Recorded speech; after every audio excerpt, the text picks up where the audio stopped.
the federal government was never intended to be the size that it is today. Like, it's just. All right, we got a small government guy. Let's go. Because obviously I know what's true and what's not. And so, like, just even what I've skimmed through of people sending me, like, like singing at the Super Bowl, like how many people have formed an opinion about whether or not I should be paid to sing at the Super Bowl. Like, I think we found our new poll. I'm not singing at the Super Bowl. That's just somebody made up. But, you know, there's been hundreds of hours of people's time wasted probably talking about all these little like things that don't even exist. It's just somebody made them up and put them on the internet, and so I'm just letting them ride. I think it's great. I just think it's great. Like that. At least the last couple of weeks, I've been able to entertain everyone and get everyone's mind off like all the other horrible stuff that's going on in the world right now. Like, I thought he was going to say all the other whores, but yeah, that too. At least everybody can have a good laugh, you know? So, well, I mean, it's a subject of discussion. So like everybody is getting involved, and then somehow or another it became cultural.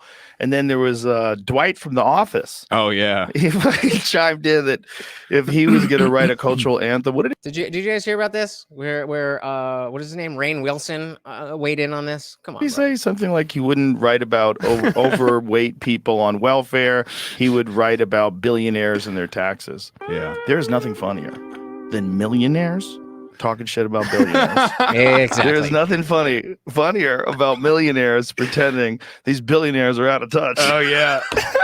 Yeah, the liberal elite. They think they know everything because they went to school and they went to this and they did that and they have all the right opinions and they're on the right side of history. So you shouldn't sing about the things from your life. You should sing about the things that I want you to sing about, because what I think is more important than anybody else. Duh. Can't you see that? Jeez. And then, you know, take Dwight from The Office down to West Virginia. You know, take him through those coal mining countries. Take him through those places. He loves that Country Road song where people have extreme poverty. Yeah, and pills have ravished those areas. Take him through there. And it's everywhere. Yeah, the sad thing is it's everywhere now. It's not. Yeah. You know, it's funny. People right off the get-go, I guess because it was Radio WV that posted the original video, but like I've never once advertised myself as being necessarily from the mountains. My grandfather grew up in western part of Virginia, the mountains, but I'm from Farmville, which is technically Piedmont. But even throughout rural Virginia, that poverty is a big issue and drugs are a big issue. And I mean, it's not just even in the rural areas. You go into downtown Richmond or any downtown anywhere for that matter. It's almost like these problems exist everywhere now and I think, I mean, obviously they are, because that's why the song resonated the way it did, you know, even in other countries. Other countries. Yeah.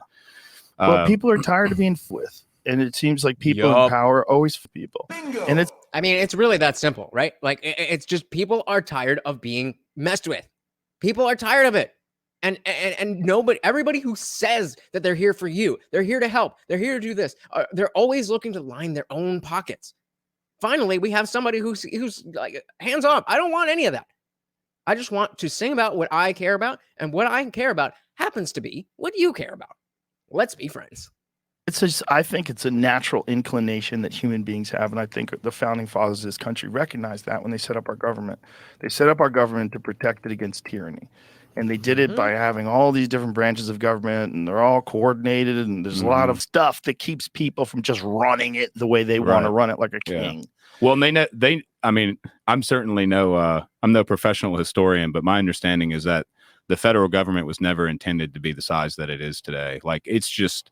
All right, we got a small government guy. Let's go. We're very top heavy in the way we're structured. You know, our federal government is enormous and out of control and almost impossible to manage. But then, like on our community level and in our state government, things are, especially local government, things are just very neglected and weak and disconnected. And so, like, that's why you see a lot. I mean, there is nothing more that you can do to help the country than to get involved in local politics. When you're in a room with 30 other people at a town meeting, then you don't need to have all the answers in the world. You just need to fix one little thing and, move the needle. That's all. And then that's going to have a ripple effect.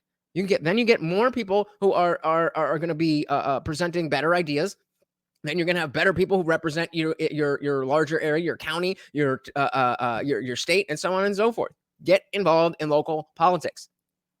a lot of the problems, like we shouldn't have to rely on the federal government to fix things out in the street in small town America. Like the communities and the local government should be the ones fixing that. And that's the way I see things. Like even before our current form of government, I remember reading about like Articles of Confederation, and that was just an even smaller version of federal government, but it needed to have a little more structure than that. But okay, so he's not, he acted like I don't know about any of this. I'm just, I just drink my beer and play my guitar. He knows a little something.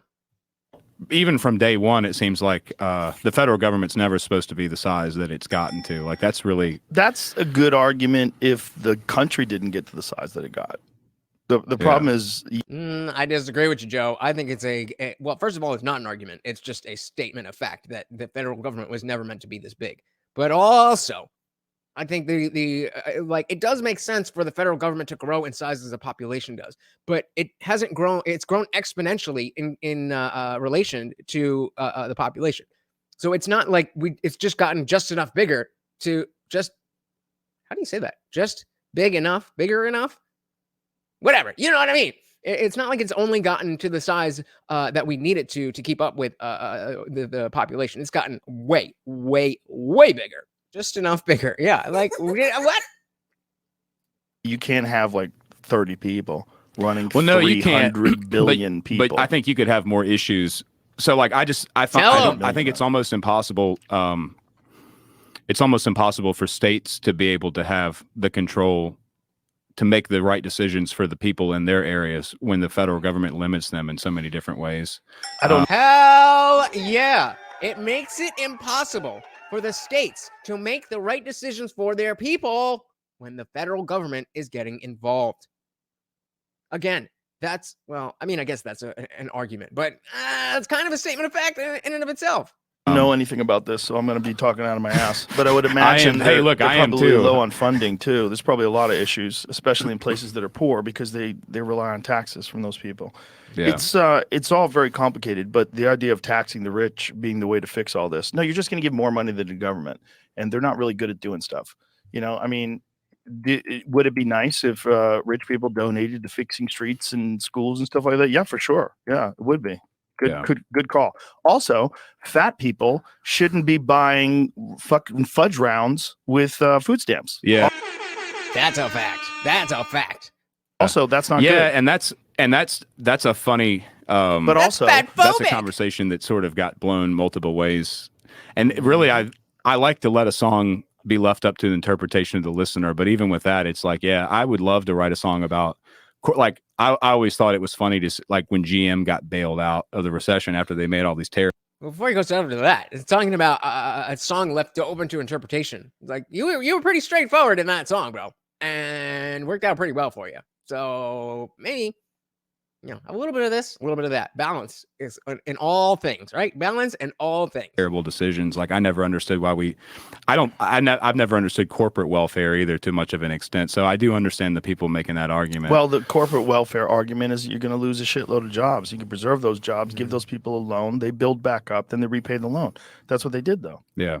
So there's actually some benefit to that. So it keeps American jobs, and it also keeps one of the most iconic American car manufacturers in business. It's good for everybody. Yeah, I think it's a good. And why did they go out of business? Obviously, a multitude of things, but government regulation was a big part of that. Thanks so much for watching, guys. If you enjoyed that clip, check out the full live stream link in the bio, and catch me live every Monday, Wednesday, Friday, 8 p.m. Eastern. See you there.